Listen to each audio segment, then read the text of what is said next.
What's up, YouTube? Mike from Mass here, Mass Aquariums, and welcome to episode number 4 of how to set up a reef tank. Now, we've been through the rock, the substrate, the lighting, the equipment. Now, what's next? Your tank is cycled. Time to stock your tank. So, there's a few things you need to take into consideration. One, how big is your tank? So you need to research, just like all tanks, what size fish you can put in your tank. In this episode, I'm just going to give you a few beginner saltwater fish that, in my opinion, I guess you could say are a little like the hardier saltwater fish. A little bit more easy to take care of. There are some difficult saltwater fish out there that you need to have an established tank. And trust me, I've learned. That being said, the mandarin, dragonet. Not a fish you want to put in a new tank.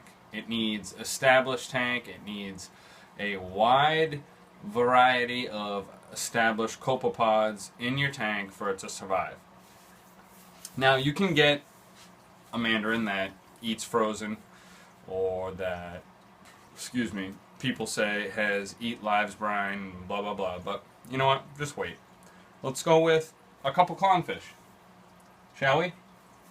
To start off, go get yourself a couple nice Ocellaris, common clownfish, Nemos, and start it off, because they're hardy fish and most likely they'll survive, and they're beautiful. They're a staple in the saltwater, world. As soon as you go into the saltwater world, what do you want? You want a couple clownfish, of course.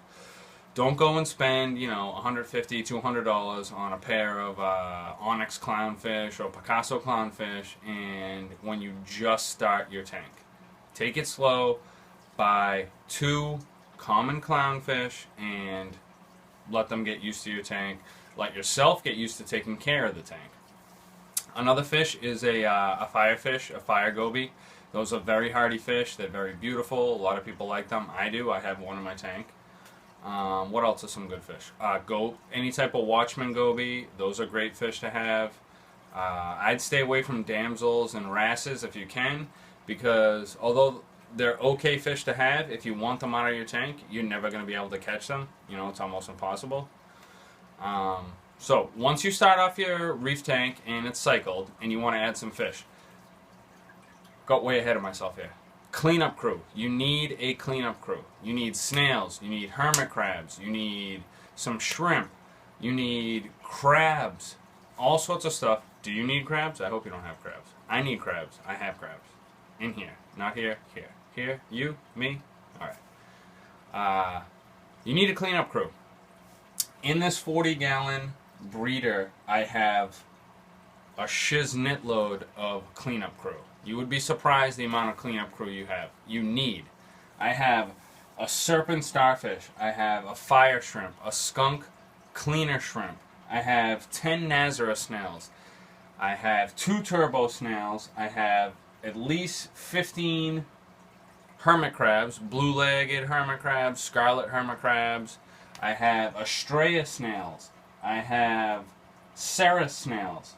I have all sorts of cleanup crew, and that's what you do need when you are getting ready to add fish to your cycled reef tank.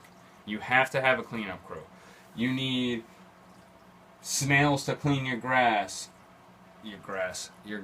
Snails to clean your glass. You need crabs to pick up leftover food. You need hermits crabs to pick up leftover food. You need snails to sift through the sand so that your sand is constantly being stirred. You need snails to climb on your rocks, hermits to climb on your rocks. Just like any tank, you need scavengers to clean up your mess that other fish leave behind, leftover fish food, the works. You need a cleanup crew in your tank, and you'd be surprised the size of cleanup crew you need for your tank. If your tank is a 75-gallon or 120-gallon, you would be surprised at the amount of money you're going to need to spend on a cleanup crew. Now, all your reefers out there, if you have a lesser cleanup crew and you're coming out fine just with water changes, that's perfectly fine as well. Just let me know. I'm dying to see it. So, once you've added your cleanup crew and a couple hardy fish, if you're going to go reef, why not set up some corals? You know, get yourself some nice, easy corals. So far I have a torch here and a few zoas. I have a Duncan over here. Start off with some zoas. Zoas are nice and easy to keep. Hammers, torches, they're fairly easy, soft corals to keep. You can throw them in there, you know, LPS, your softies, and go nuts with it. See what happens. Watch them grow. If your corals don't look good and they're not opening up or they're not spreading properly, then you know you have a water quality issue. And that's when you have to need to start testing. So, but that's the next episode. Quick episode, firing out at you.